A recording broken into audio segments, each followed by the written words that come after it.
Hey, today we're going to be talking about the Chronicles of Me and how the culinary industry chooses you and how it definitely chose me. The culinary industry devours you in one gulp. Definitely. It takes you in and does not let you out. I'm just kidding.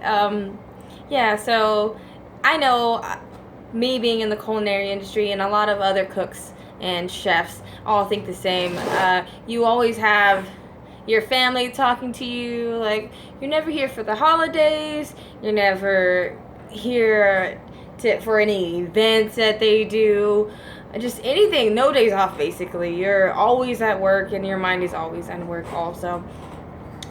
I know when I first started cooking that I would have dreams, nightmares about the kitchen. I was just like, in my dreams I would be dreaming about the line and how prep was so heavy. I was in the shits. It was just all over the place and ridiculous. That's all I have to say. I know if you're a cook, then you know what I'm talking about. It's just it's hard to explain, but so alrighty. Well, let's first start talking about me and how I started in the culinary industry and why I started in the culinary industry. I worked with my dad. At a restaurant in Palm Springs. I was in the front of the house and he was basically cooking, and I would go back there all the time. I just liked being in the back of the kitchen mostly. I did not like being in the front at all. Like, I was good at it, but I was just like, I don't want to be here anymore. So I would go back there and help. After working there, me and my dad were working 7 days a week, and like from 7 in the morning to like 12 or like 2 in the morning, and then it was just ridiculous. So one day we got in an argument about how he said I didn't know how to cook, and I was like, you don't know how to cook. So, but he really upset me, so I left, and I was like, bye, Dad, and left and went to culinary school. And after that, I found the true love of cooking.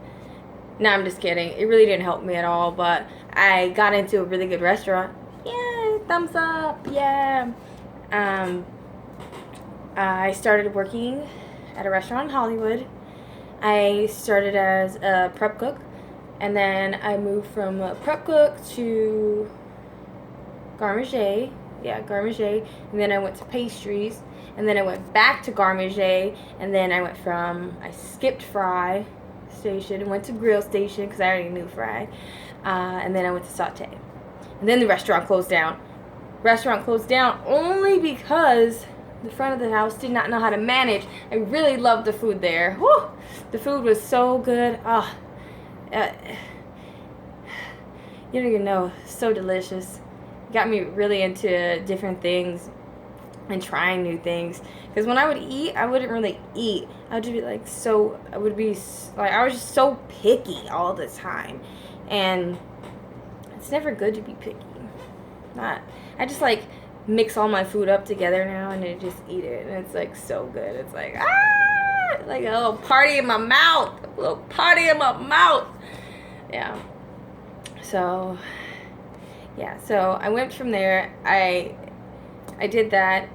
Once that closed down, I moved to another restaurant in Westwood with one of the prior cooks that I worked with at the last restaurant, and it was awesome. It was real awesome. That restaurant had to been my favorite because the food, the plating was awesome, and it's very weird. I didn't know how to. I guess I would say I didn't know how to plate before, but when I got to that restaurant, it was intense.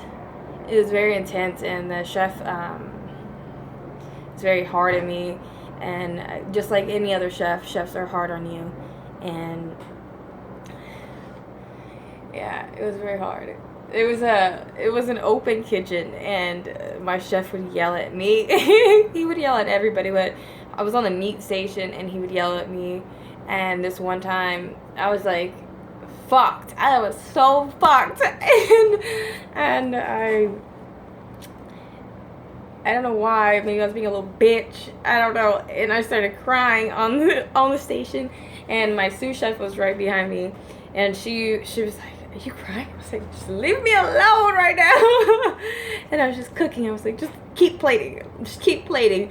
You know. It was pretty funny though. Man, best kitchen though. The food was awesome. It was very different. The flavors were on point. The only thing I hated about that restaurant was I would have to run up and down the stairs to bring my mise en place, because we had lunch service and we had dinner service. So I worked dinner service, and we would have to take all of our mise en place upstairs, and then for service we had to bring it all back downstairs. So I'd carry this big like Lexan container down the stairs, like basically gonna fall, because I didn't want to walk up and down the stairs. So I was like kind of lazy, but it is what it is. After that, we moved to another restaurant. We moved to Long Beach, where I actually moved out here, which is pretty cool. This restaurant was a lot different. I actually never cooked burgers before this restaurant, and a lot of other things. This restaurant had brunch menu and dinner menu, but there was no period where we were closed. We were always open. Very different. It pushed me to another level. Mostly I got to the point where I was working the line by myself, and it was hard. But I was stressed the whole time. But going back to the beginning, when I said that, like, the restaurant, the culinary industry chooses you. It really chooses you, because every day I would get up. I didn't want to go, but like I was like forced to go to work. I was like, I can't go because then I disappoint people. You know, we're a team, we're a family. I can't do this to them, and it's crazy. Even when I was sick, I was like, I have to get up. I have to go to work. I have to do this. I have to do that, and overall, it freaking chooses you, because I didn't want to get up. I didn't want to go to work. I felt sick. Yeah. That's crazy. It really is. Like, if you get into culinary, just get into it. Don't fight it. Don't fight it at all. It will win. It will definitely win.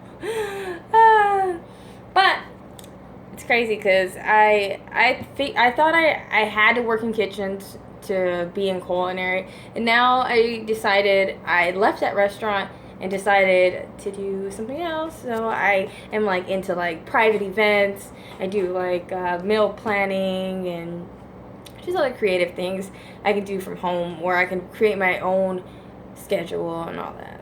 And it's been pretty exciting. You know, I am my own boss, and I'm like into social media now, and I actually enjoy it. Believe it or not, I was actually pretty shy in front of the camera in the beginning, and now I'm like kind of like easing off of it, where it's like, oh, okay, this is fine.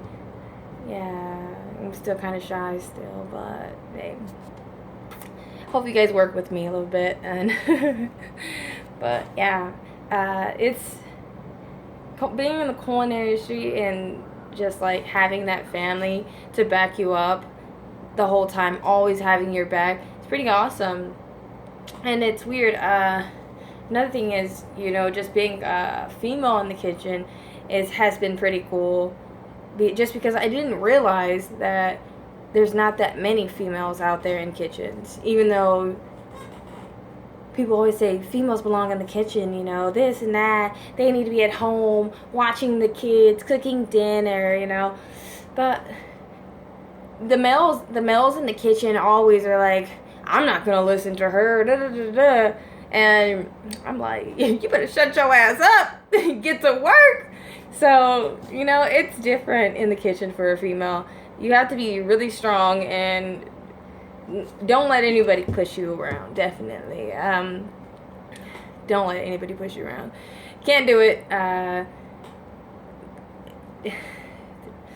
kitchen. Pretty awesome. I hope you guys liked my show today. I will be back soon talking about some other interesting topics. Yeah. I hope you guys enjoyed it. Eleanor out.